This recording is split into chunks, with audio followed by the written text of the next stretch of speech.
What is up, good people? Welcome to the Bituation Room podcast on a fantastic Friday, August 23rd, after the DNC is finally over. And why did I go to Chicago? There was no reason for me to be there. I wasn't even planning on getting access. And then when I didn't get access, I was like, oh, okay. I'll tell you that story in half a second, but welcome. Thank you so much for being here. Thanks for pressing play. Thanks for supporting the show.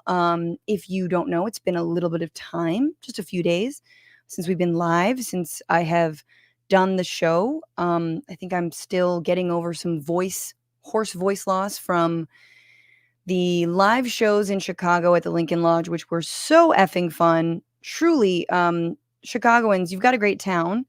You are great people. A lot of folks came out and said hi, and I really appreciated that. They supported. Y'all were fun. You know how to laugh. And more than anything, and everyone can listen to the last episode, the live episode, we had a really good discussion.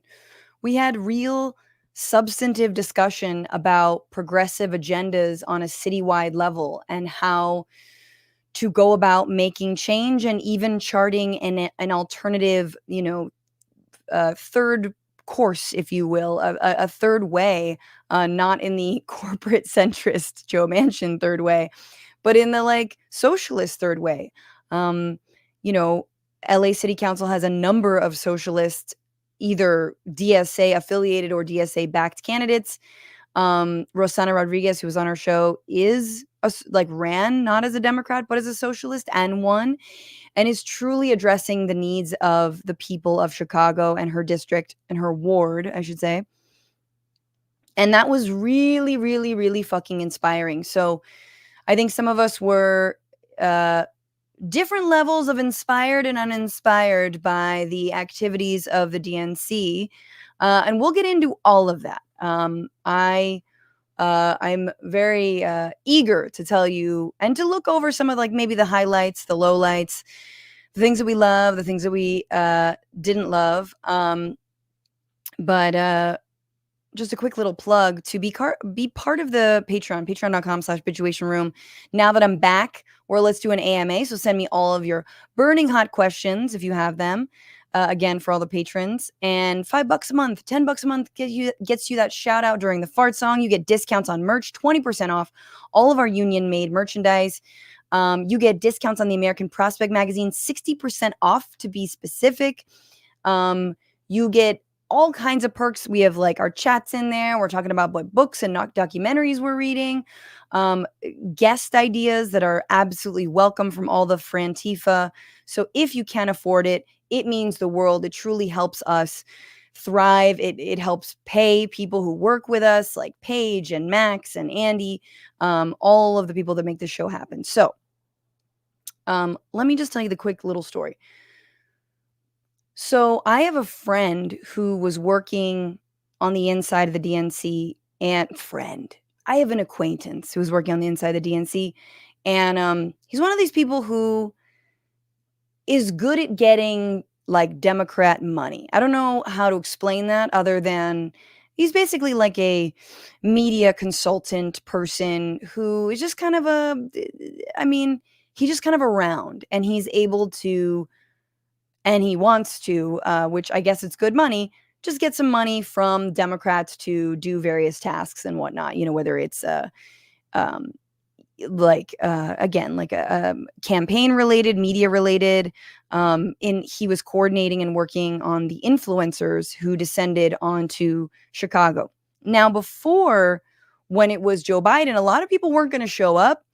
A lot of the influencers were like, hard pass, thank you. And when it became Kamala Harris, a lot of the influencers were like, okay, let's go. So I think there were more than 200 who came and got, passes. And they also were wined and dined. There is an article out in Slate, I believe, talking about how much of an influencer convention there were. The creators were invited to an exclusive yacht party the bar served Midwest margaritas and the I'm speaking spritz. I don't know. That was my cocktail of vomit that I just did in my mouth a little bit. So anyway, there was a lot of different ways to get credentials. I hadn't applied for months ago to get Secret Service clearance, but if you were like an influencer, you could sort of circumvent that. And I do think, depending on your number one size, let's be real, Frantifa is mighty, but not as big as some of the other influencers. But your size, and then number two, how amenable you are to the current candidate, right?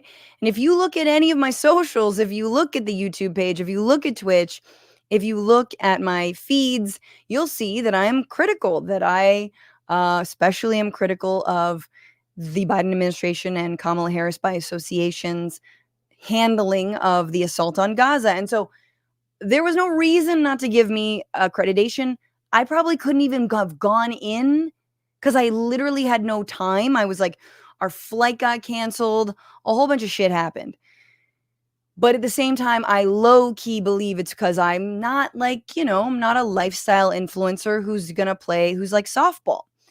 And it is interesting because although I don't spend my time talking about Hassan Piker too much, but it is notable that he was kicked out of the DNC in the middle of a stream and in the middle of an interview with the New York Times, which is very ironic, interviewing him about being an influencer at the DNC. And he was very critical specifically of the fact that the uncommitted delegation was attempting to get the Harris campaign and the DNC committee to allow a Palestinian speaker to grace the stage in a fully vetted speech, and that didn't happen. And he tweets something out about it, and a few hours later, you're done here. So he gets kicked out of his space. So but everything's all hunky-dory. I'm not saying that when someone posted a pro-Gaza tweet, they got followed by the fucking FBI. That literally just happened this week. The clampdown on free speech around the issue of Palestine is alive and well and nothing short of a little bit terrifying. So I just want to mention that. And before I go on into my favorite moments, my least favorite moments, I do want to mention we have one sponsor on this show to date. If you want to sponsor something on the show, hey, you are absolutely welcome. But for now, sunsetlakecbd.com is what I want to talk to you about. Sometimes when I get in very late and I'm all wired, or I finish a show and I'm like, it was such a fun show. I met so many people. I was like, my mind was buzzing. And even though I'm super tired, my mind can't calm down. So I love me some Good Night gummies from Sunset Lake CBD. I also like their Good Night tincture, which has CBD and CBN, which is basically unactive or inactive THC. There's no psychoactive ingredients in any of the CBD products. And it really helps. I can relax my mind, my body. It's all working. And Franny gets to go night. So sunsetlakecbd.com, coupon code FRANTIFA, FRANTIFA, for all of your CBD needs. Also loving their salve, which I put on my neck and shoulders and my arms when my RSI's flaming up. And their focus gummies. If you guys have a hard time sort of focusing or waking up in the morning, I love their focus gummies. They truly, they have, like I said, I probably could use one now because I have a little bit of a headache. They have knocked out my headaches multiple times. There's something about CBD just helps. It just helps you, your brain is just just a little bit. Again, nothing crazy. Believe me, I did a lot of weed in high school. I did a lot of weed. But let's get to it, guys. Let's start off with the low light because I think it is important to talk about what everyone is talking about, which is the lack of a Palestinian speaker and sort of what Kamala Harris's stance was going to be. And I went live on IG the other night and a lot of people got mad at me. Motherfuckers are unfollowing me because they're like, how dare you? Nothing's good enough for you. At no point have I ever told my audience, have I ever said, in fact, I get shit from both sides if you know me, because I try and walk a line that is both strategic but morally grounded and smart. That number one is an anti-fascist line. Number one. And to me, the anti-fascist thing to do come November is to vote Kamala Harris. That's it. That is the most radical thing you can do. Alongside protesting the shit out of her, which is what a lot of amazing people did at the DNC. And so, there was basically a 3-day back and forth, a will they, won't they, as the uncommitted delegation staged a sit-in on the third night as they read the names out loud of some of the children who had been killed in this ongoing genocide. And their request for a fully vetted, again, they gave multiple names, the request for a Palestinian speaker, which, by the way, they did have an Israeli hostage, family member of a hostage, speak at the DNC. Actually, I didn't cue that up, but maybe we could watch it. I think it's sort of interesting.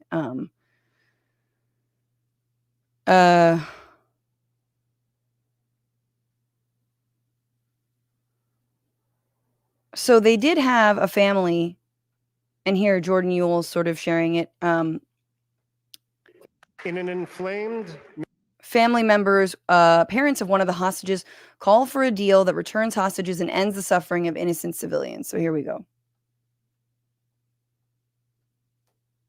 In an inflamed Middle East, we know the one thing that can most immediately release pressure and bring calm to the entire region. A deal that brings this diverse group of 109 hostages home and ends the suffering of the innocent civilians in Gaza.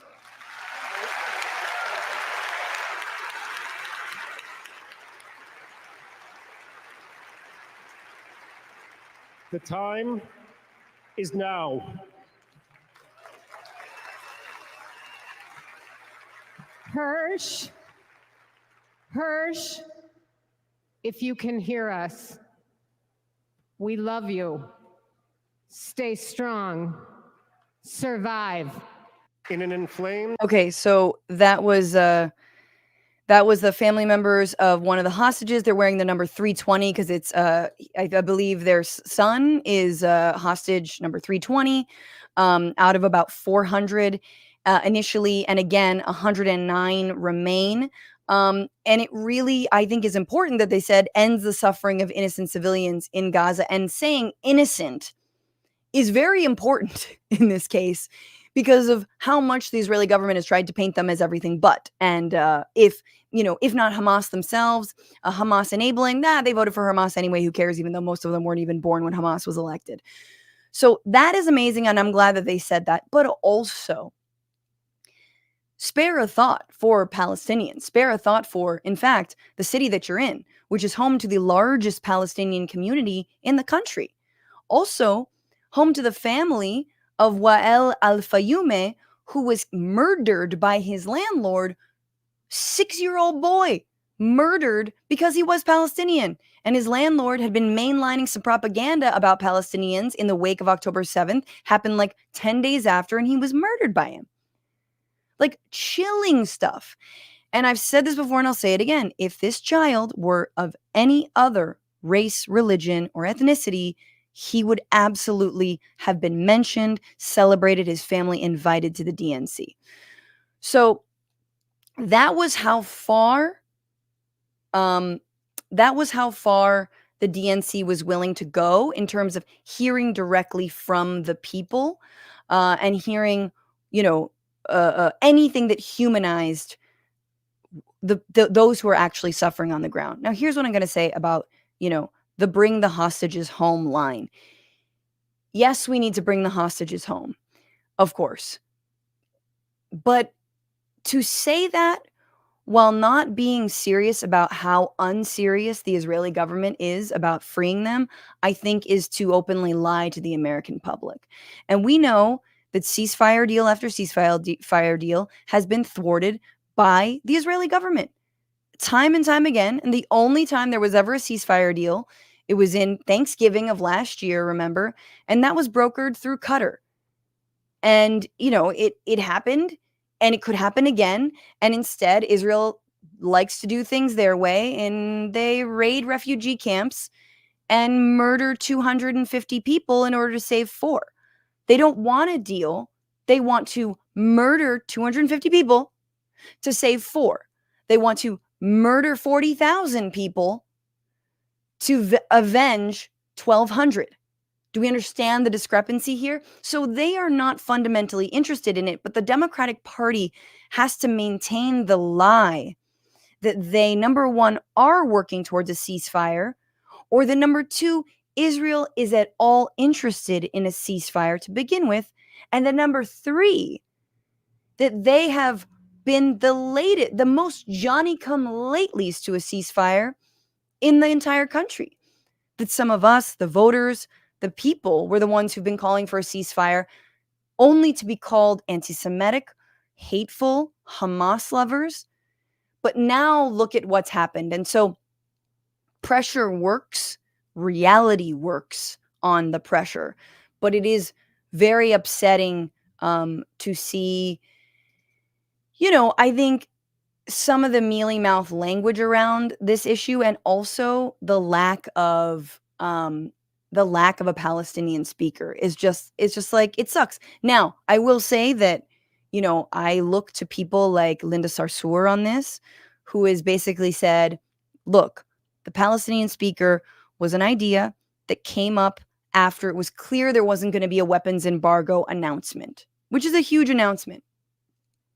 However, a weapons embargo is the goal, because we all know it's really about cutting the purse strings. It's cutting the missiles. It's cutting it's cutting them off, really. So that is really important to remember, sort of strategically. I know a lot of people said, look, if they didn't have a Palestinian speaker, fuck it. Like, especially she was a Georgia state representative. And I do want to read the speech that she was going to say, because if you are like, whatever, who cares, and just listen to this speech and think of all the hundreds of thousands of Muslim and Arab Americans, millions who live in this country, who want to vote for Kamala Harris, many of whom will. Remember, the uncommitted delegation, for all the people who are like, they need to shut up and get a lot of them are voting. They are going to vote for Kamala Harris. It's just going to be that much harder to convince their community to do so. Her name is Rua Roman. She says, my name is Rua Roman.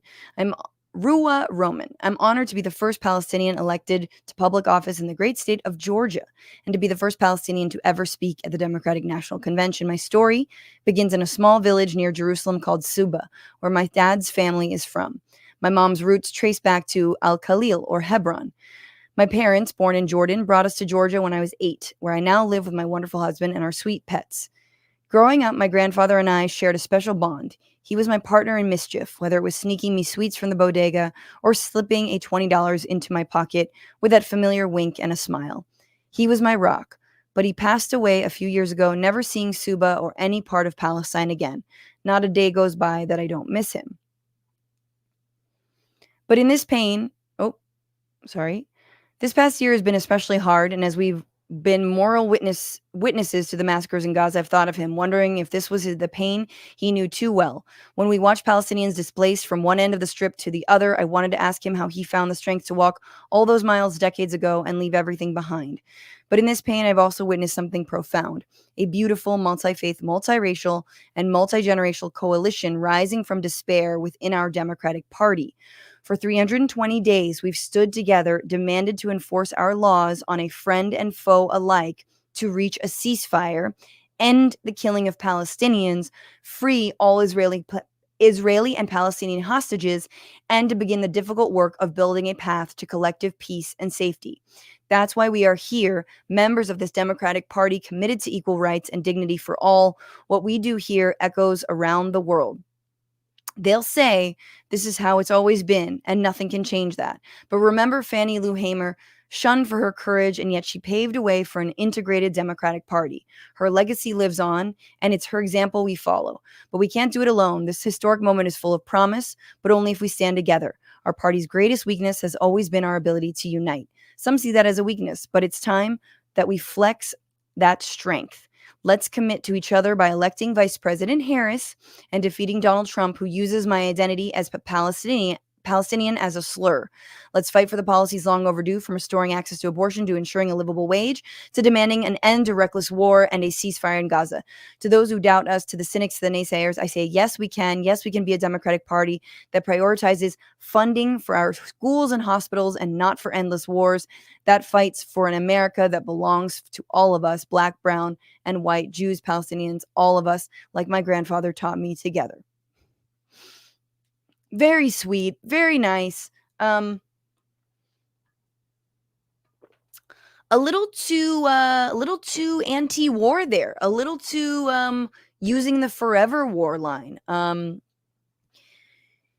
And if we were smart enough to remember where the forever war line came from, it came from the Democratic Party's base. It came from a leftist progressive grassroots movement, of which I was a part of in the year 2003 to the year 2006 and beyond and beyond and beyond, as we stood up to Bush's wars in Iraq and Afghanistan, as we stood up beyond that to, Obama's expansion of the war, not only back to Afghanistan, but, the drone wars in Pakistan, and so on and so on and so on and so on.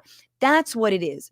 And then the forever war line got fucking co-opted by these, isolationist pricks of the Republican Party who are so good at co-opting a line from the populist left to apply it to the populist right.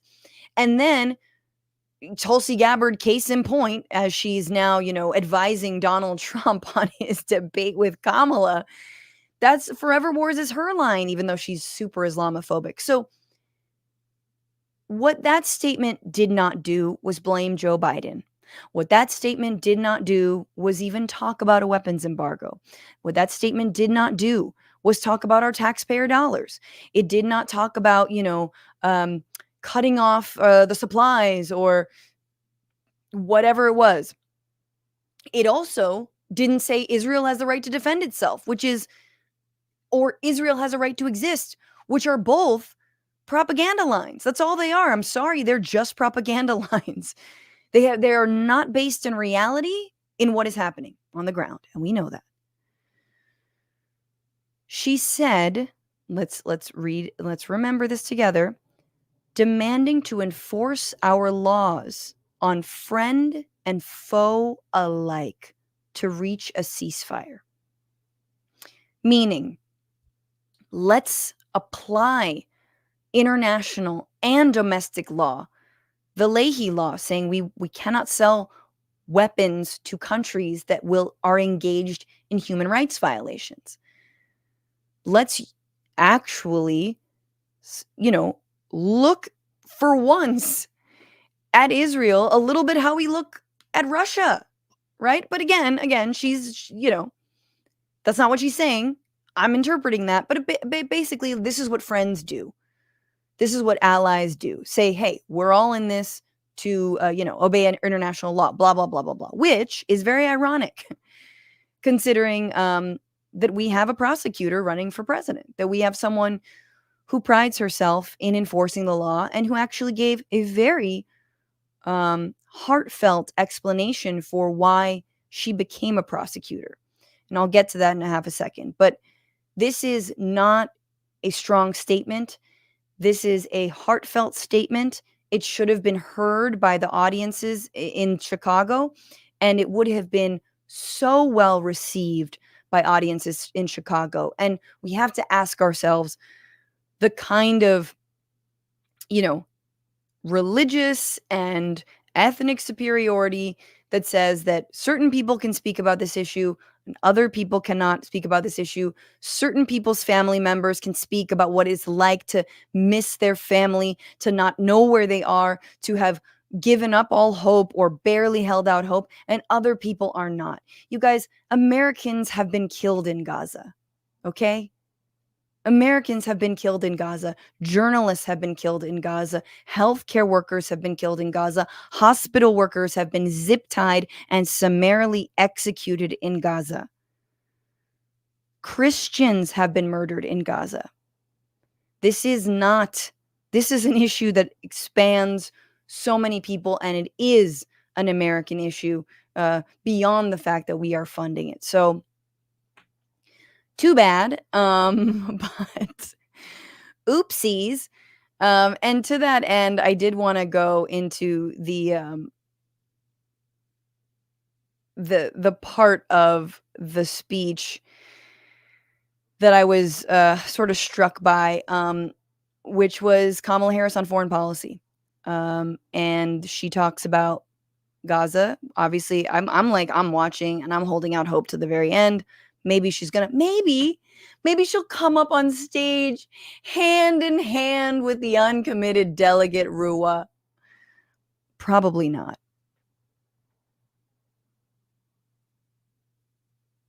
Okay. Hang on. I'm trying to. But the consequences of putting Donald Trump back in the White House are extremely serious. So actually, this was a line I really liked. I'm gonna scrub a little bit. I love this line because I really agree with it. She said, "Donald Trump's a very unserious man." Take a listen. And has common sense and always fights for the American people. From the courthouse to the White House, that has been my life's work. As a young courtroom prosecutor in Oakland, California, I stood up for women and children against predators who abuse them.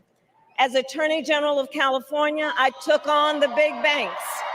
Questionable whether she actually took on the big banks. I would like to have David Dayen of The Prospect on to talk about it, but she's touting it either way. Delivered $20 billion for middle-class families who faced foreclosure and helped pass a homeowner Bill of Rights, one of the first of its kind in the nation. I stood up for veterans and students being scammed by big for-profit colleges, for workers who are being cheated out of their wages, the wages they were due, for seniors facing elder abuse.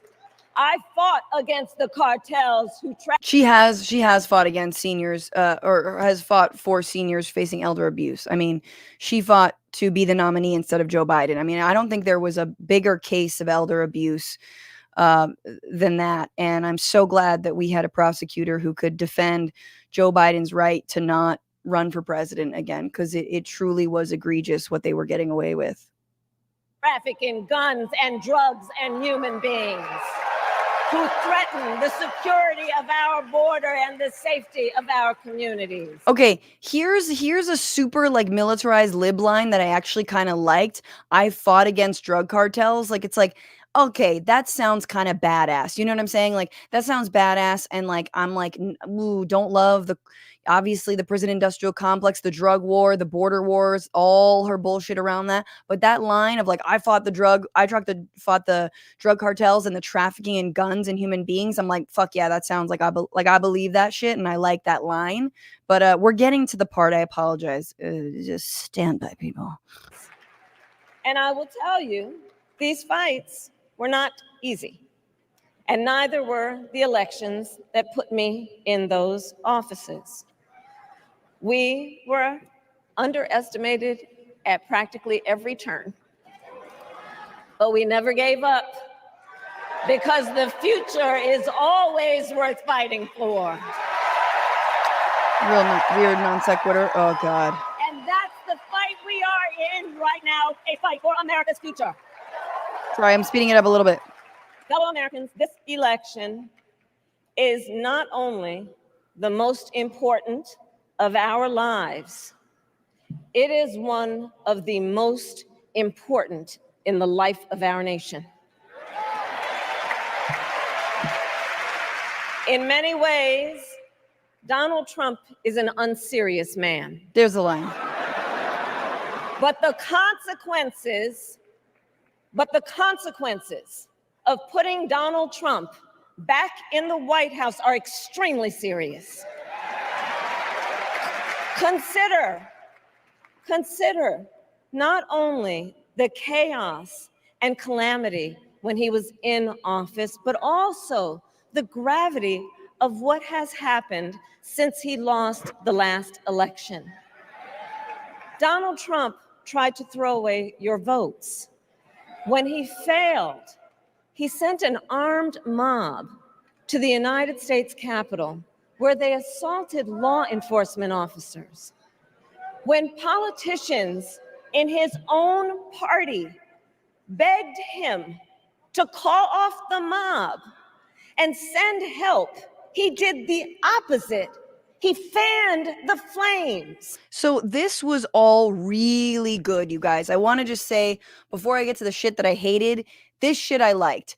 I liked this part specifically. I thought it was nice to hear her tell it from her perspective, explaining once so much has happened in such little time. We are so over inundated and we're like, yeah, another coup. What day is it? Oh, Friday, whatever. Like, we are so numb that it's nice to have someone explain it again and again and again. And I know maybe we do too much of that, but I appreciated that. And I also appreciated he's a deeply unserious man. It sort of is a hat tip to, yeah, he seems like a fun guy to vote for until he's in power. Like a little bit of a like, I know we shouldn't really be scared of him, but we should be fucking scared of him. And I think that's an incredibly succinct and perfect way to put the threat of Donald Trump. So I'm going to fast forward to find this piece about foreign policy. For the hell they want. 5 days before Russia attacked Ukraine, I met with President Zelensky to warn him about Russia's plan to invade. I helped mobilize a global response, over 50 countries, to defend against Putin's aggression. It's really funny because the United States, this I actually believe on foreign policy, the United States was like, Russia's going to invade, and everyone else is like, no. Okay, negative Nancy. The sky is falling, Chicken Little. And like turns out like Biden's intelligence was actually really on point. You're like, oh, fuck. And I will say this, and I did research around this because for a story I did for TYT, Kamala Harris was pivotal to the release of, 27 prisoners in a like multilateral, one of the biggest prisoner release deals since the Cold War ended. She did that shit. Like, she worked behind the scenes with that. She met with the president of Slovakia multiple times. That was very interesting to learn. So I do think on some deal making shit, on some does she have a backbone, can she be a hard ass, I think that's good. There's a lot more that I really fucking hated. Here we go. And as president, I will stand strong with Ukraine and our NATO allies.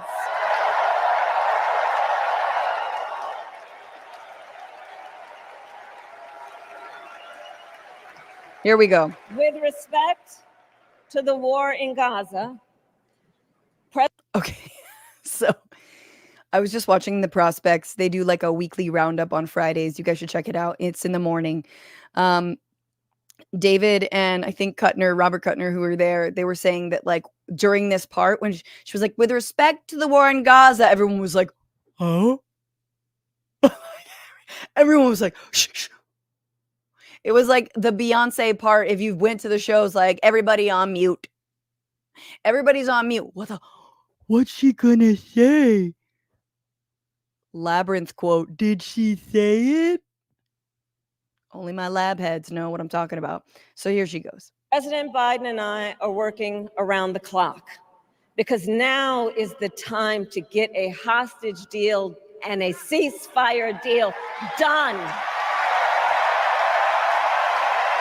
Huge applause. We're working around the clock. Now is the time. And there's a little bit of here, look at this face. This is this shit ain't never gonna happen face. That's a, ugh, I am lying. Like, and she's not. Like, she's not. She's campaigning. They're not working on a ceasefire deal. Israel just tanked a ceasefire deal like 2 days ago.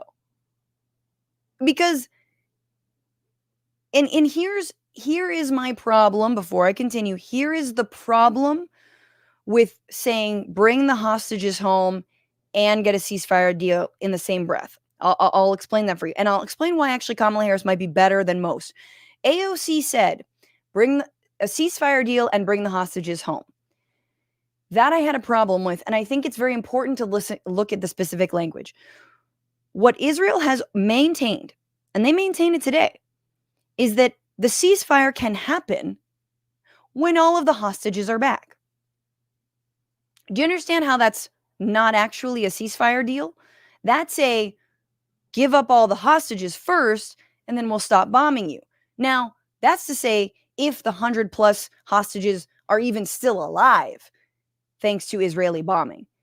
Not thanks to their captors, thanks to Israeli bombings. Forget about the 3 who were actually murdered by IDF forces, even though they were holding a white flag. Put that aside. So what Kamala just said was a hostage deal and a ceasefire deal. Now, saying hostage deal rather than saying bring the hostages home is actually, I think, semantically an important distinction. I just want to put that out there. Because again, Israel's like, yeah, we'll stop gunning everyone down, just give us our hostages first. And of course, I am not Hamas.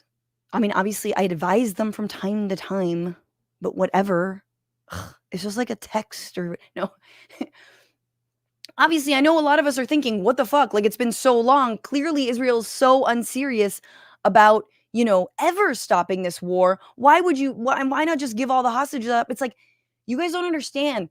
The entire act of October 7th was a massive, massive act of desperation. Everything that is happening is a massive act of desperation. And the hostages are the only reason, honestly, that some people are even talking about it.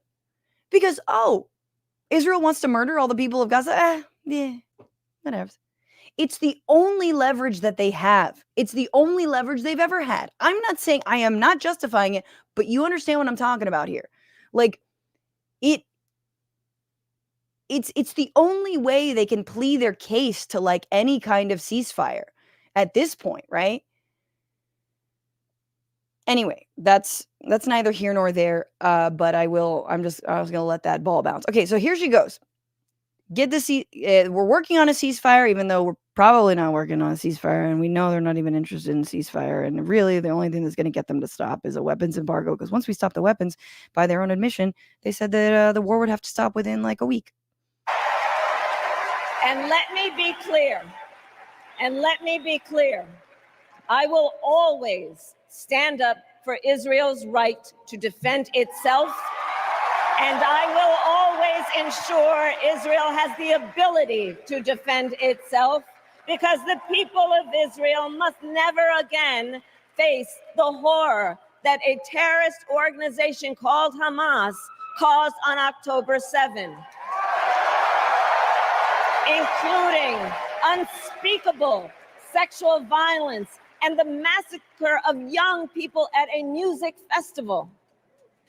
At the same Okay, let's just unpack that. Unspeakable sexual violence. Unspeakable because a lot of it didn't happen.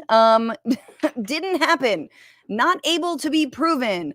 Not backed up by multiple sources. Eyewitness testimony recanted.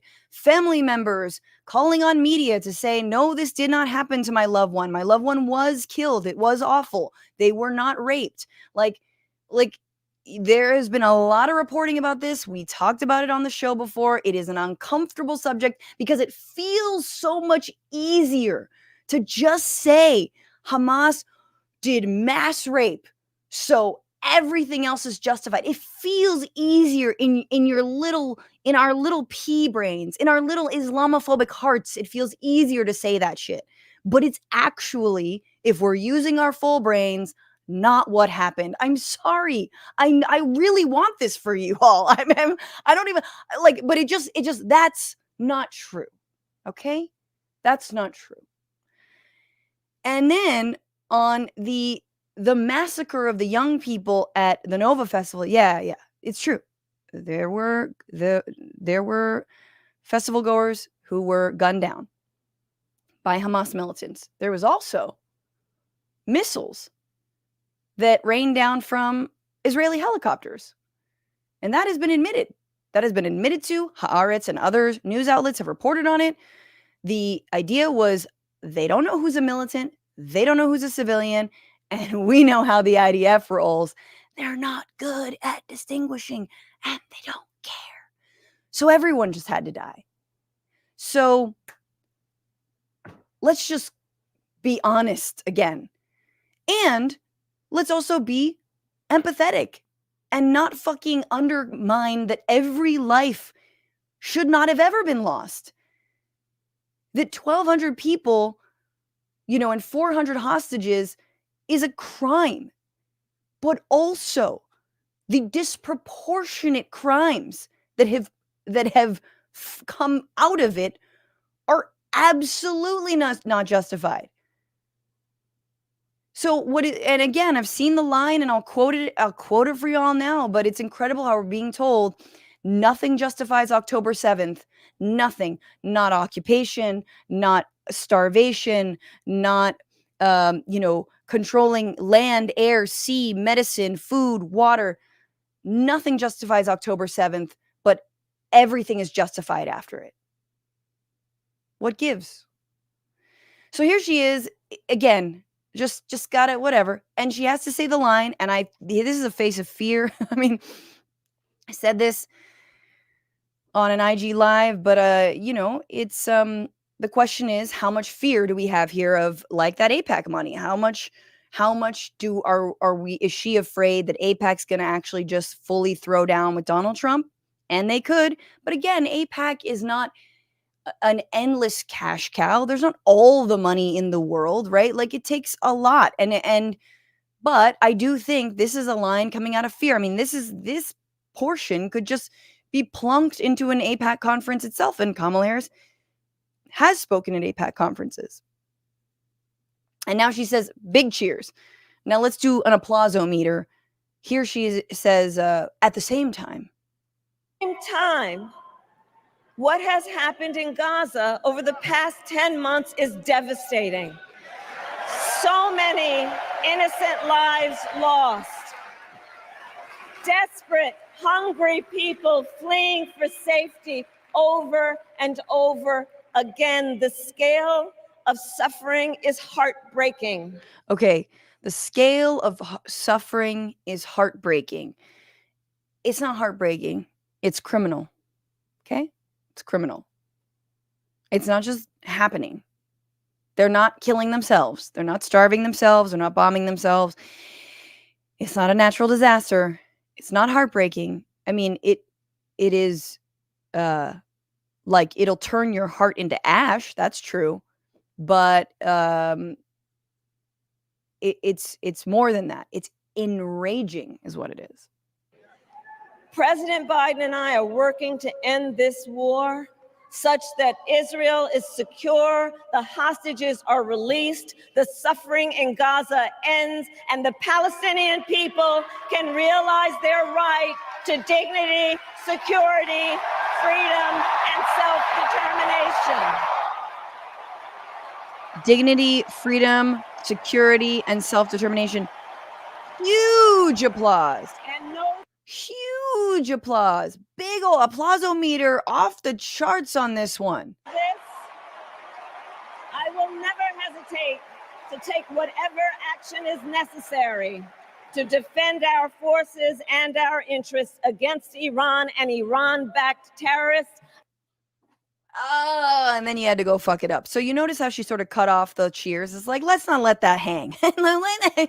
Yeah, but that ooh, they're watching. Like, don't talk about the self-determination too much. I'm gonna talk about Iran now. I'm gonna do exactly what Netanyahu wants me to do and say that Iran's the biggest threat. I'll do whatever's necessary to defend our forces and protect us from Iran. The fuck is Iran doing to us? Truly, riddle me that. Like, what is Iran doing to us right now? Maybe they're giving some money to the Houthis who are blocking some of the important trade routes in the Red Sea so we can't get our iPhone cases on time. I'll grant you that. That sounds terrible. If you want to know about terrible, I've got a lot of other stories for you you might be interested in. Ones of real mass rape. But so there she is, sort of cleaning up. So it's like she's like sandwiching some empathy for Palestinians between two very well-worn propagandistic lines. And I think it's really important to understand that as much as the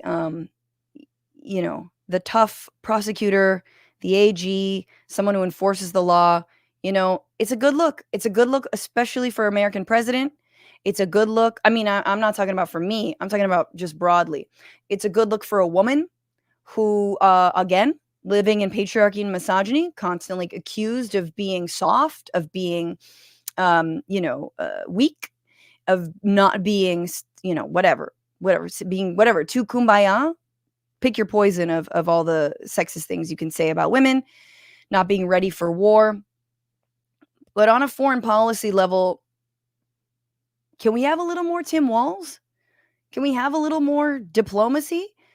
Can we have a little bit of, I don't know, Barack Obama? Remember the Iran deal that he got hammered for? Yeah, well, we've basically backed out of that. Are we back in it? Nope, we're not. We're not back in it.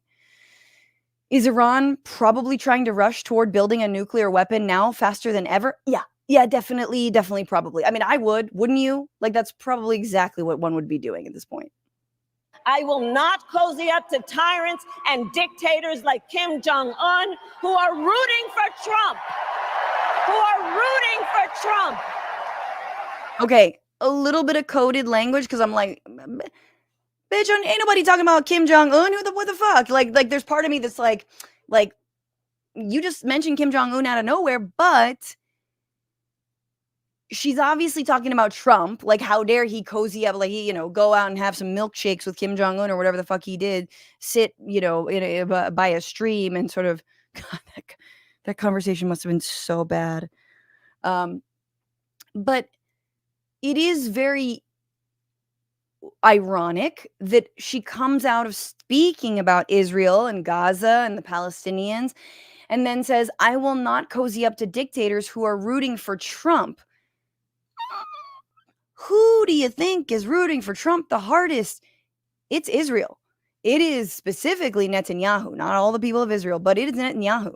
Who was the first person to pick up the phone and congratulate a newly minted President Donald Trump in the year 2016? Bibi Netanyahu. Who has a West Bank settlement named after him, a piece of stolen Palestinian land named after him? Donald Trump. So I'll agree with Trump on one thing. You cannot compare the level of, Netanyahu and Israel fealty because Trump has got them all beat. He is a massive bootlicker. You give him a sword, you give him an orb like Saudi Arabia, he'll dance to that shit and let you do all the war crimes you want to do. Now, I think Biden's got, Biden is very close second because Biden, obviously was rocked like a baby by Golda Meir on a picnic blanket during sunset and, in the year 1975, looking out over, fucking the Golan. And then he just became a Zionist, you know what I'm saying? Like whatever happened, whatever touched him, like that was it. So I just think it's really funny to be like, I'm not going to cozy up to tyrants, but there's no one who is rooting for Trump to win harder than Zionists, than Netanyahu, and then Israel and the Israeli lobby, because they know it is a safer bet. They're so itching for war with Iran. And so, sorry, I didn't mean to stop sharing that, but I didn't hear a lot in this speech that said, hey, what about diplomacy? Hey, what about charting a new path? Like, there's something obviously cuckish about cozying up, sitting down with Kim Jong-un and having a, no stakes meeting just to fucking do it. But there's also something incredibly admirable about being able to sit down with your foes and actually discuss real shit without giving up all of your chips, right? Like, let's not be so anti-MAGA that we can't recognize that, like, diplomacy is important. Obviously, with honest actors, I'm not saying you can sit down with Putin, but you have to have some sort of diplomatic light at the end of the tunnel. Otherwise, what the fuck are we doing? Otherwise, anyway. Because, they know he is easy to manipulate with flattery and favors. They know Trump won't hold autocrats accountable because he wants to be an autocrat himself. And as president, I will never waver in defense of America's security and ideals, because in the enduring struggle between democracy and tyranny, I know where I stand and I know where the United States belongs.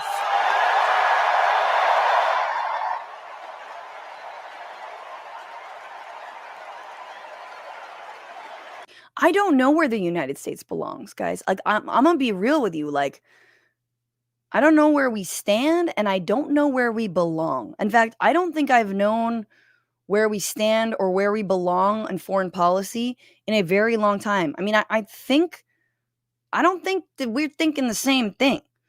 I'm pretty sure we've stood on the side of, democracy with a big old D that's shaped like the tip of a missile just landing on, an innocent group of just a wedding party in Afghanistan, or starving people of Yemen, or displaced people of Gaza. Like, I think that's what I've seen. Now, where we should stand, I don't even know what you would call it, but I would do a different D, and that's diplomacy. You live in a context, girl. Okay, you're the one always talking about context. The United States lives in a context. That context is Earth. So I really would have liked to see something different from her on this one. Really would have liked to see something different. I think we had inklings of economic, I can't even really call it populism, but we had inklings of, let's be able to care for, families, be able to own homes, be able to fight corporations when they price gouge. We have these little inklings domestically, but when it comes to foreign policy, we're like, it's like, I ran out of, I spent all the democracy at home, kind of, not really. And again, final thought here. Israel is the Donald Trump of countries. Trump is the Israel of presidents. That's it. Like, they are massive liabilities. They want war for everyone. They're belligerent as fuck. They're like, no, it wasn't me. I know you are, but what am I? I know you are, but what am I? I know you are, but what am I? I know you are, but what am I? Like, they are petulant. They're racist. They're supremacist. Like, they are peas in the same fucking pod. So I found that to be, very, very disheartening, especially given that she opened, and I'll start this. She opened her speech with talking about why she became a prosecutor to begin with. Here's a highlight for you, and then we'll move on from Kamala. age, I decided I wanted to do that work. I wanted to be a lawyer. And when it came time to choose the type of law I would pursue, I reflected on a pivotal moment in my life. You see, when I was in high school, I started to notice something about my best friend, Wanda. She was sad at school, and there were times she didn't want to go home. So one day I asked if everything was all right, and she confided in me that she was being sexually abused by her stepfather. And I immediately told her she had to come stay with us, and she did.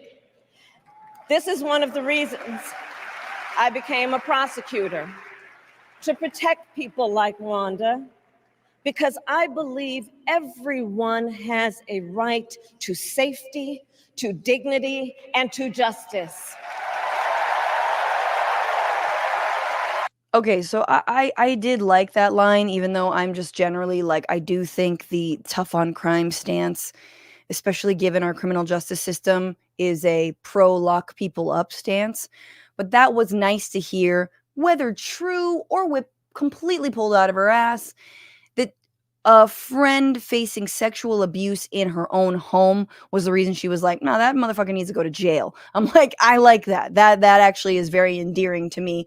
And I think is a beautiful counter to the JD Vance, Donald Trump, women should be forced to carry the children of their rapists, of their, of children of incest, like to term, blah, blah, just like the most dehumanizing, like Christian nationalist, Handmaid's Tale ass shit. So that I thought was good and just so sad, right? That you're like, man, can you just do the laws internationally? Because that would be sick too. Anyway, Ida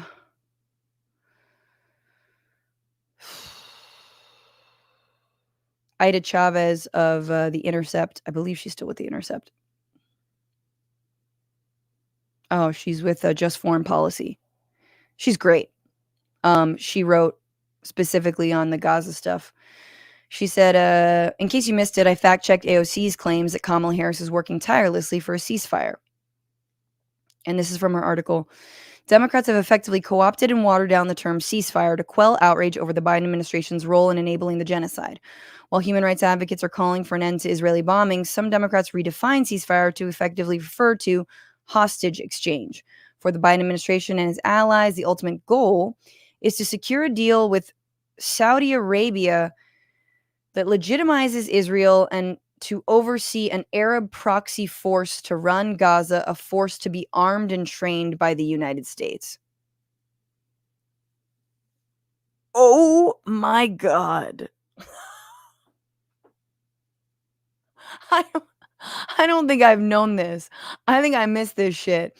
That is fucking terrifying. You know, we need a fucking force to run Israel. That's what we need. There's only one actor that's off their fucking shit right now. Guys, are you ready to occupy another country? I am.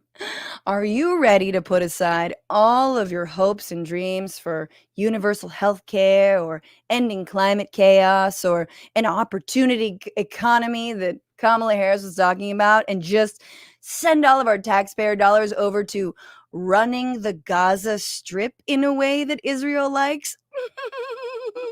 I know that's a future that I've never been thinking of, but now sounds like a great reason to put my future on hold.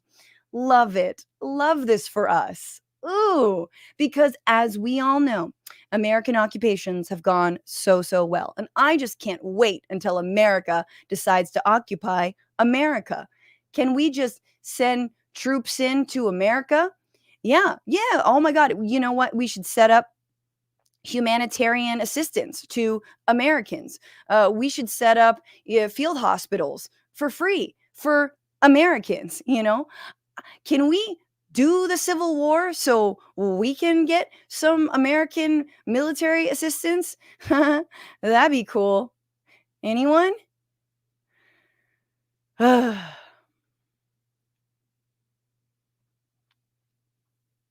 Wild. That is not the future I want. So, tengo miedo, but some things at the DNC made me happy and made me, like, legitimately smile. I thought that I thought Tim Walz was honestly wonderful.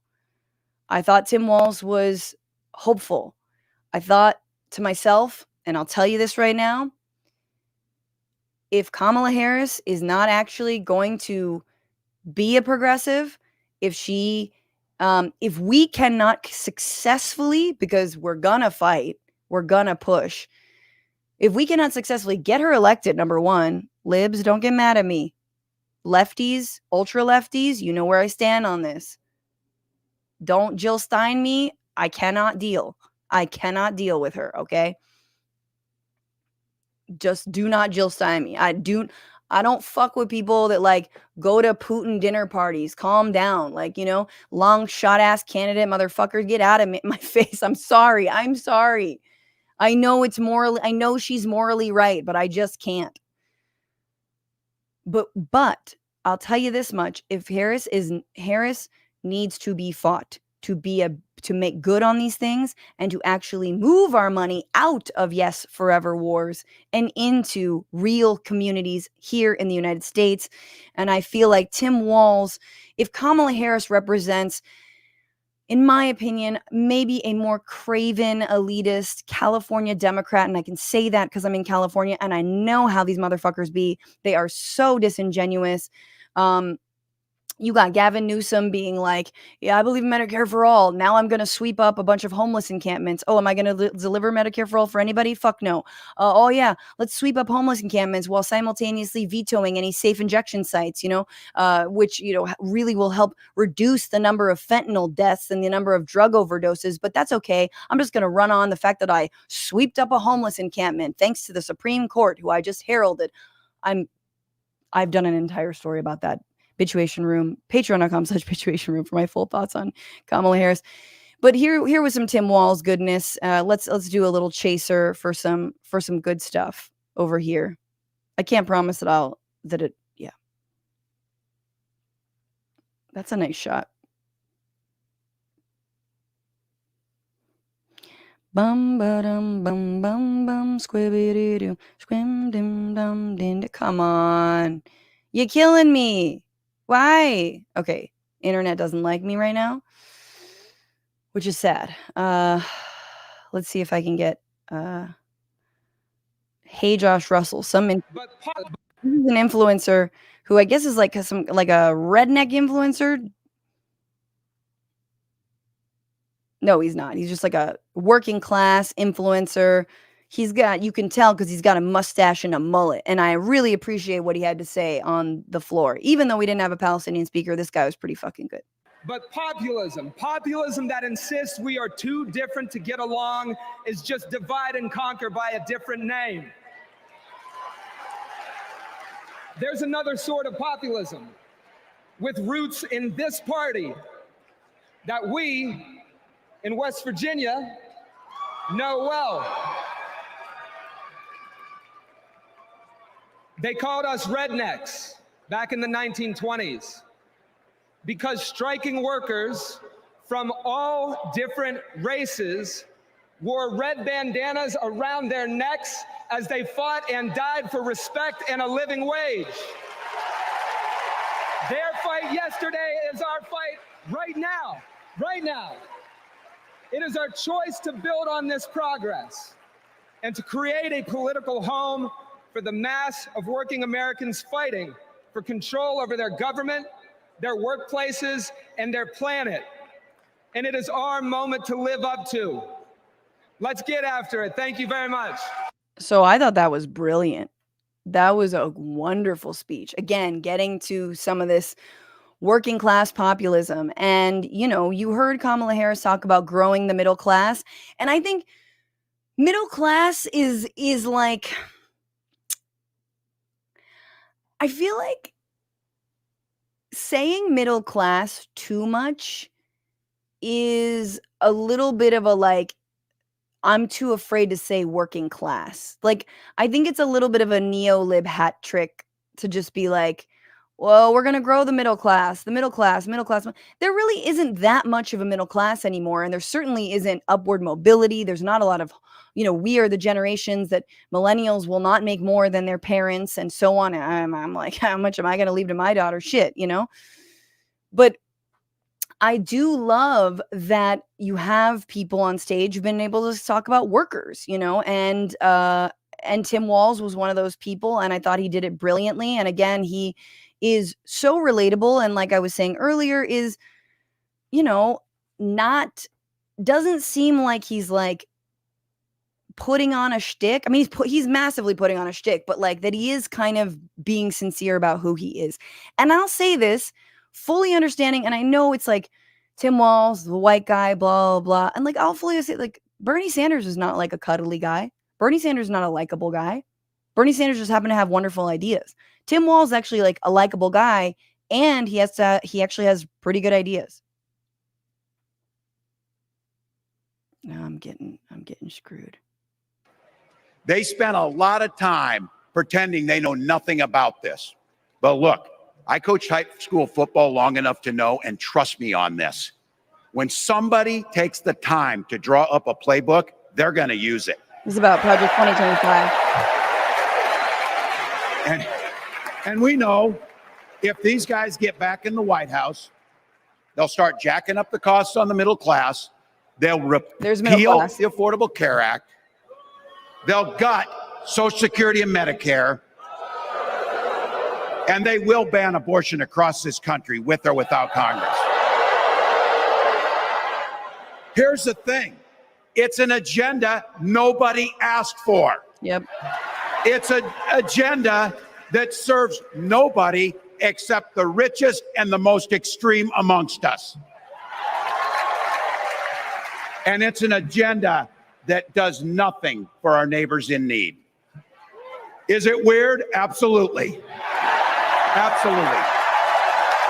But it's also wrong. And it's dangerous.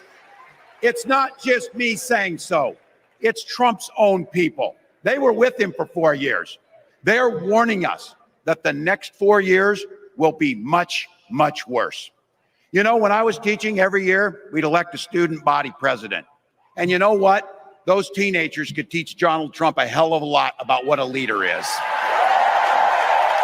Leaders don't spend all day insulting people and blaming others. Leaders do the work. So I don't know about you. I'm ready to turn the page on these guys. So go ahead. Say it with me. We're not going back.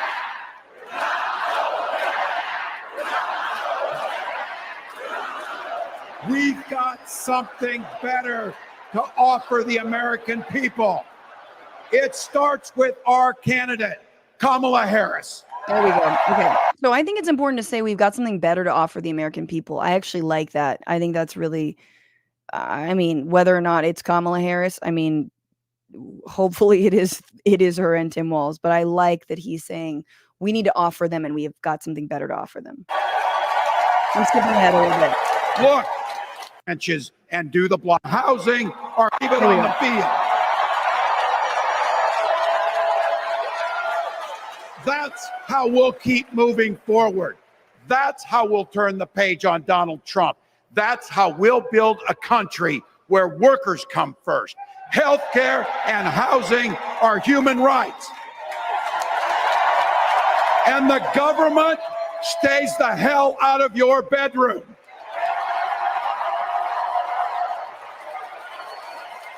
That's how we make America a place where no child is left hungry, where no community is left behind, where nobody gets told they don't belong. That's how we're gonna fight. And as the next president of the United States always says, when we fight, when we fight, when we fight, thank you. God bless. Great speech. Just a really good speech. I know that I just played a little bit of it, but he believes the housing and healthcare are a human right, which is like very, very not normal for a Democrat to say those words. It's, I believe in access to healthcare. I believe everyone should be able to eventually one day somehow potentially never own a home. I believe that maybe you could possibly survive a cancer diagnosis given that you're incredibly personally wealthy and you start a GoFundMe and you get a bunch of money. But like, I believe you should have access to that GoFundMe. That's what people are used to. None of this healthcare and housing is a human rights shit. So that, and the fact that he paused after it was like, oh, we mean business. We mean business. And getting the government out of your bedroom, it's a perfect way to say it. It's all you got to say. Get them out of your bedroom. That's it. Get them out of your bedroom.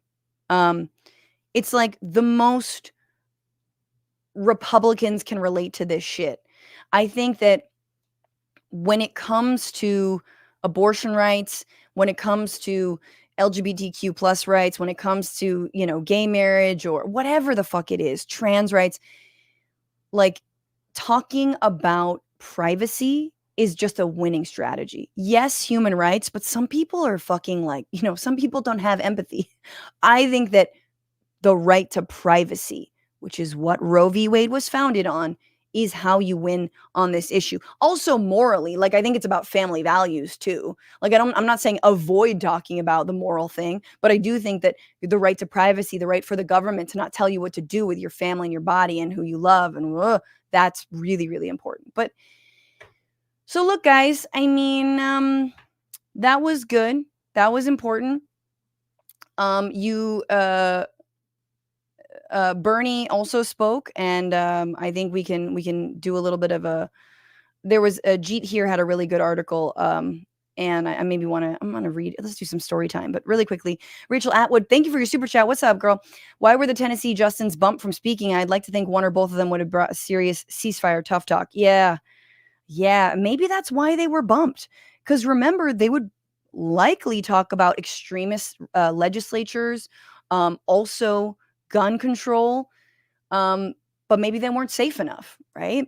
Maybe they were afraid. I don't know why or who got bumped. I will say also another highlight, the Central Park Five being able to speak was really moving and amazing. Again, blaming Donald Trump, putting Trump on trial for his actions, but at the same time, it's not that Donald Trump single-handedly locked up, 5 innocent black teens. It's that the justice system fundamentally works against black kids. That's what it does, and it's always done it and continues to do it. So it is, again, this sort of like, really the dissonance of saying, I am a tough prosecutor who holds people accountable. Haha, Trump is a felon. And then bringing up the Central Park Five, it's like, you might be more of a cop than Trump is. Yeah, you're not openly racist, but you have participated in a system and a structure that is the absolute reason that these 5 young men went to prison for how long they did.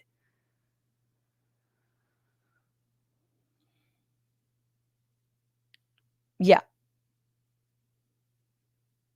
Anyway.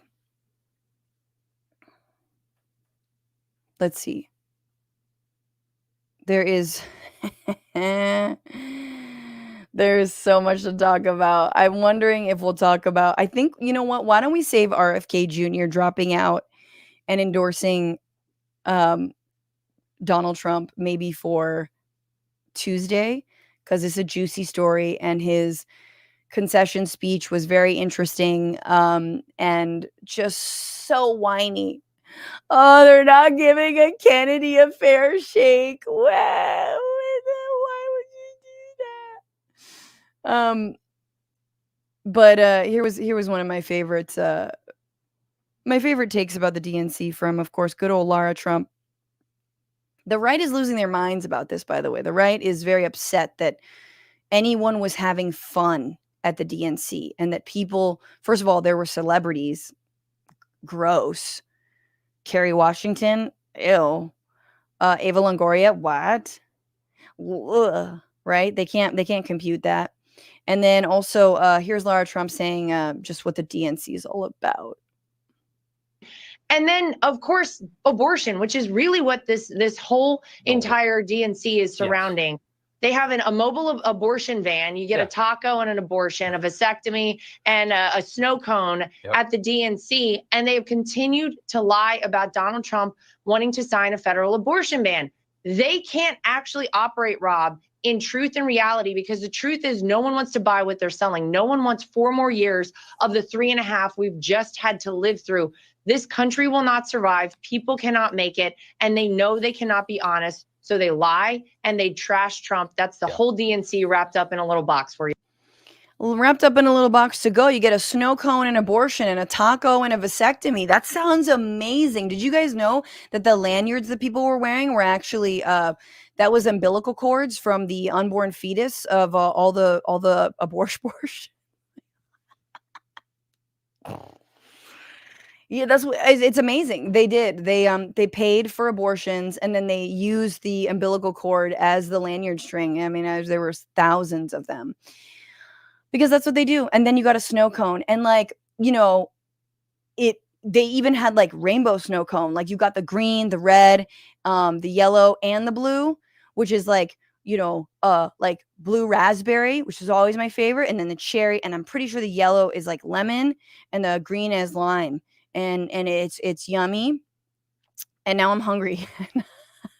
Just like they're so upset. They're so mad. And like, I'm sorry, but the idea that Trump wouldn't pass an abortion ban, you got to be out of your fucking mind. It might be at, 8 weeks, 15 weeks. It'll be a ban though. It'll be a federal ban, and none of the exceptions to a ban would ever be actionable, could never actually hold up.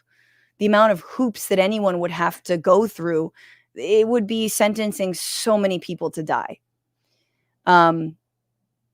So look, it is really important to fucking keep the Senate. It is really, really important to keep the Senate. If you do not feel inspired by Kamala Harris, please find someone to feel inspired by who will be a vote against fascism locally in your district or wherever. You all know who you got running around you, and it's I think that what we're feeling is this.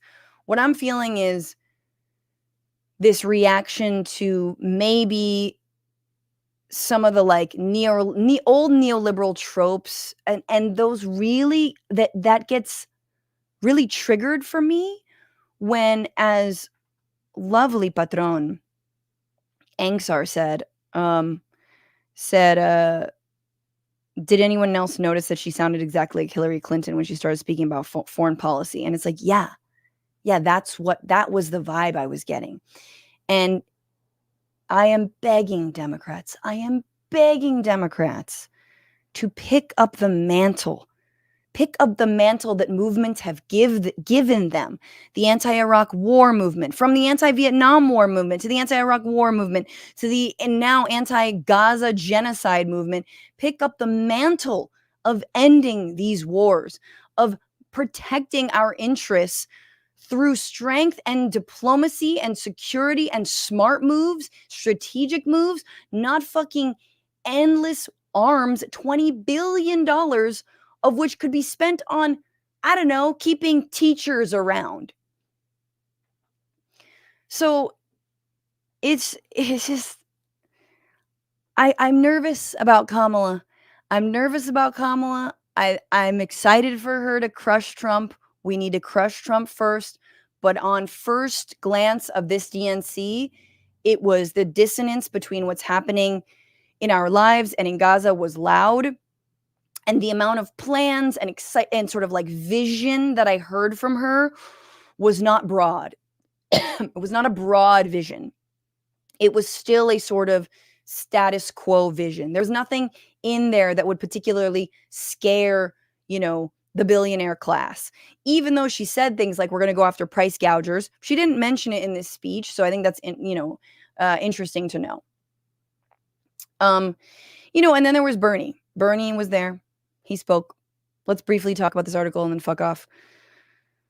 Jeet here wrote this. Bernie among the billionaires. The fiery populist spoke alongside party plutocrats, raising questions of who's really in charge of the Democratic Party. I love this already. And I want you all to read the book, The Fight for the Soul of the Democratic Party, the book by John Nichols. I just finished it. It's wonderful.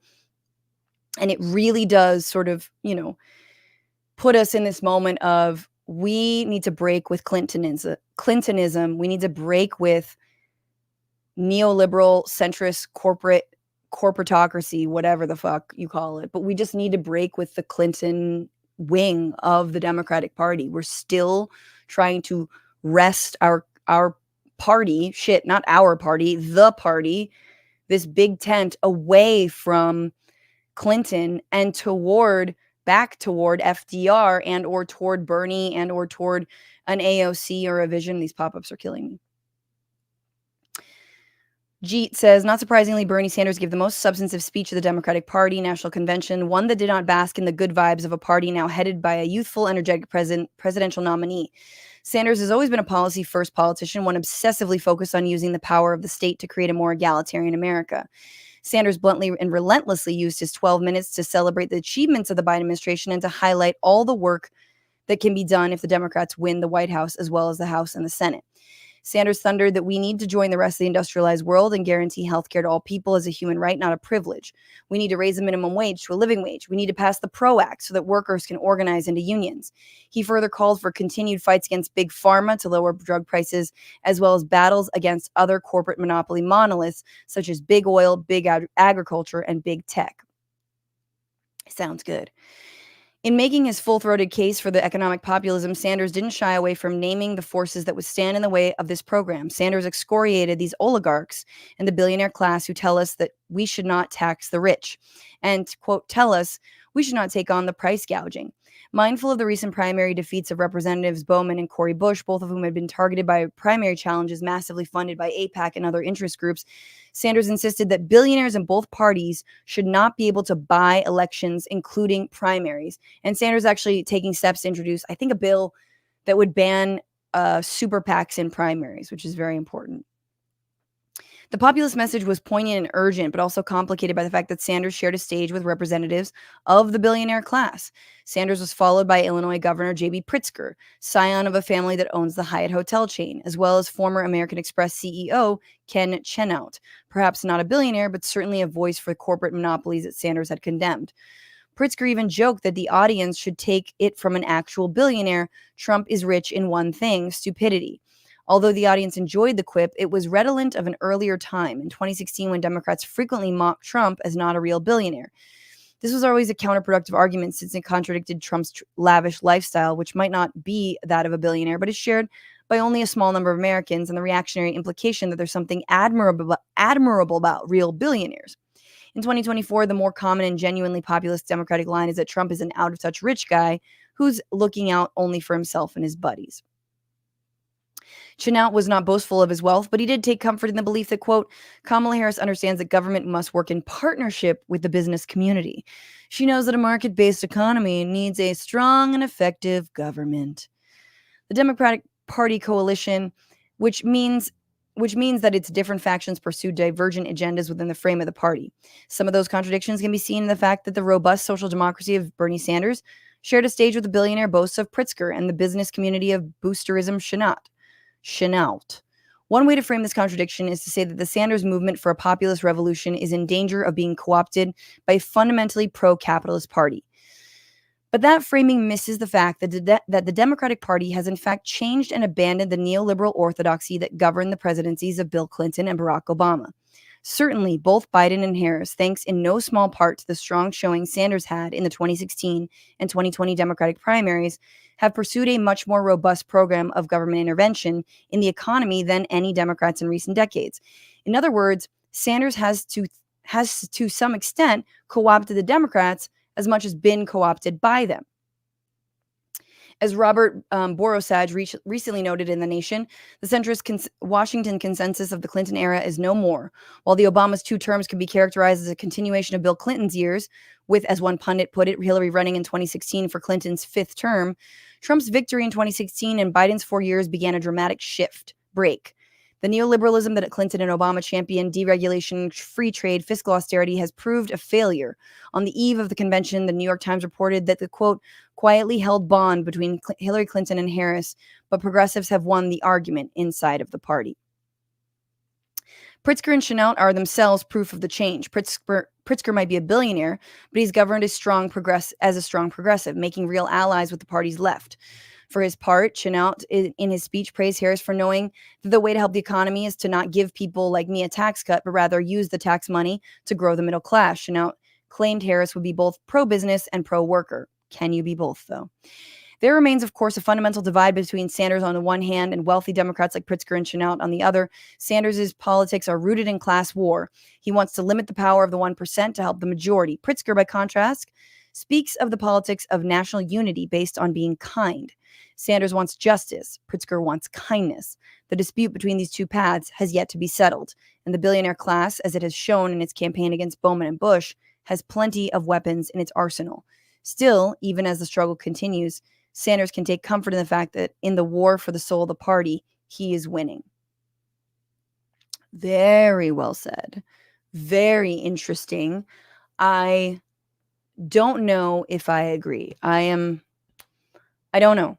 I don't know if this argument was made to me by a friend, and I don't think it's wrong. If Joe Biden's brain were working, meaning if he could win another election, possibly his economic policies and his appointments at the NLRB and the FTC and is, walking a picket line, his economic policies perhaps would be more to the left and more progressive than Kamala Harris. And that is a tough pill to swallow because we know that Joe Biden was not going to win. It was not looking good. And so, and yet, it's like there's good things about Biden's 4 years. We don't want to lose Lena Khan at the FTC. We don't want to lose, the NLRB and some of their decisions that, obviously that corporations have been fighting tooth and nail. But we want to lose some of this foreign policy bullshit, but we don't want to lose all of it. So, and I do think that Jeet is speaking to us leftists who are like, Bernie's sold out. AOC is sold out. Fuck them all, blah. And what he is saying, and I've heard this from a lot of, and this is really important for y'all to know, just because something is becoming popular doesn't mean it is being co-opted in a way that is neutralizing it.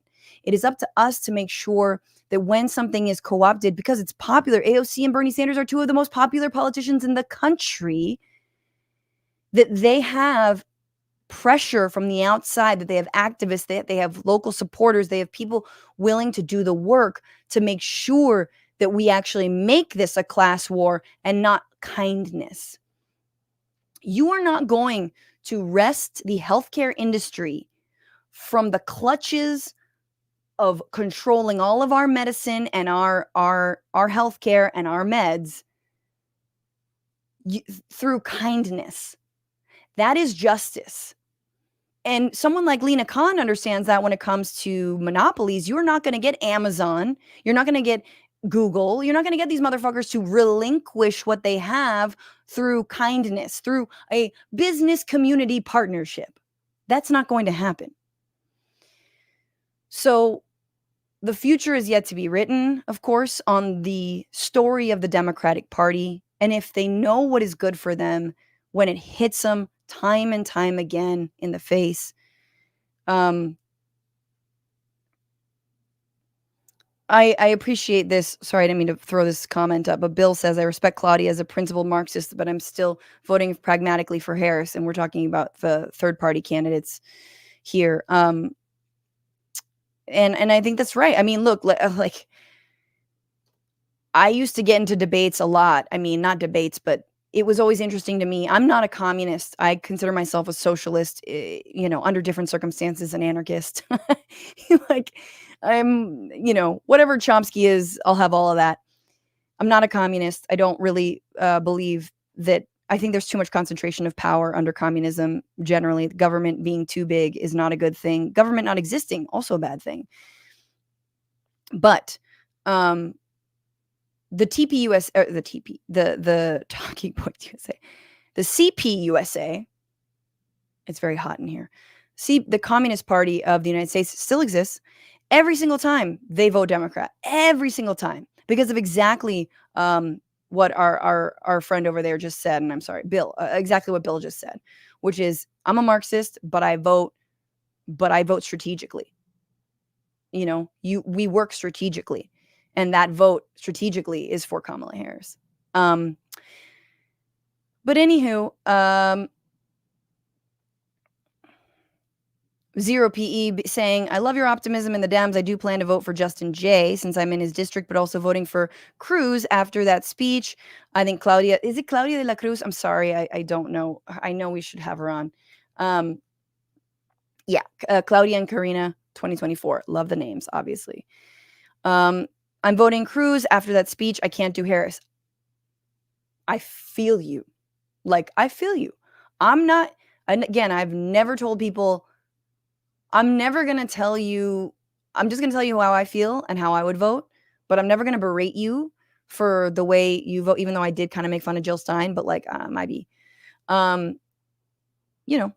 Jody Odell, you're the best. Thank you for gifting 5 memberships over on YouTube. Also, Twitch, I have not been given enough love over here. I hope there's a lot of love over on Twitch. I got to plug in my phone. Jesus Christ, this is great. Joel Elizaya Lecchio Johnson, I cannot get that name right. Mad as heck that I missed you and Matt and Walter on a Tuesday night. I'm mad too. Rachel said they should have ditched Panetta and let Vindman twins speak about Ukraine. Also, they're also in military and intelligence and exist in this century. Yeah, Leon Panetta spoke. Leon Panetta should not have the right to speak. Just like, my guy has been wrong about everything for so long. It's really wrong that that they gave him a platform. He was the one behind the surge in Afghanistan, leading to so many lives lost. So anyway, not really happy about that. Let's see. All right. Well, you know what, guys? You know what? Maybe we'll talk about RFK Jr. on Tuesday. I am so discombobulated. I don't even know who's on Tuesday, but hear me now. Most people probably hate my take for one reason or another, but I'm not trying to be a lot of people on the gram or were pissed at me for being mad at that speech. And it's just calm the fuck down. These are the same motherfuckers who are like, we love Joe Biden. Biden's perfect. How could you? And then when it's Kamala, they're like, we love Kamala now. How could you? It's you were just berating me for wanting Biden to drop out 2 seconds ago. Listen to people when they tell you what's good for you. Listen to people when they tell you it's popular to do to do a weapons embargo. And the final thing I'll say is the reason that I did not like the speech, the reason that it pained me in some ways, the reason that it scared me was not only that it had whispers of the old neoliberal Democratic Party, but that also it made me feel like suddenly with a new candidate, they are not afraid of their voters anymore. Meaning they're like, nah, we'll get enough women in suburban areas to offset the young Arab Americans who are mad that we are funding massive slaughter in Gaza. So bye-bye, we don't need you. And let's be real, the fastest growing voter base of the Democratic Party has always been people of color and has always been young people. And those people want an end to what is happening over there. It is politically popular. But again, I got that feeling of, I'm playing to the center here. Excuse me, move out of the way. I'm speaking to the center, not you. Well, to the right. I'm speaking to the center right. I'm going to be a president to govern all. Don't be a president to govern all people. Just be a president with a vision. Be a president who knows that most people aren't people who are like, nah, I want a president who also hates woke. Nah, just be a president who's like, yeah, most people are struggling to make ends meet. Most people want to survive and not have the planet die. Most people don't want our money to go abroad to killing children. Tight. A lot of stats, a lot of surveys can show you the answer to that. I'm going to leave it there. It's been real. It's been long. I love y'all. Support the show, patreon.com/bitchuationroom. Tip the show, TBR-Live on Venmo, TBR Live on Cash App. Appreciate you. Thanks to everyone who came to see the show in Chicago. Fans, new friends, as we call them. Hope you are inducted in just the gentlest way possible to the Frantifa. Walk the plank. All right. Have a great weekend. Bye.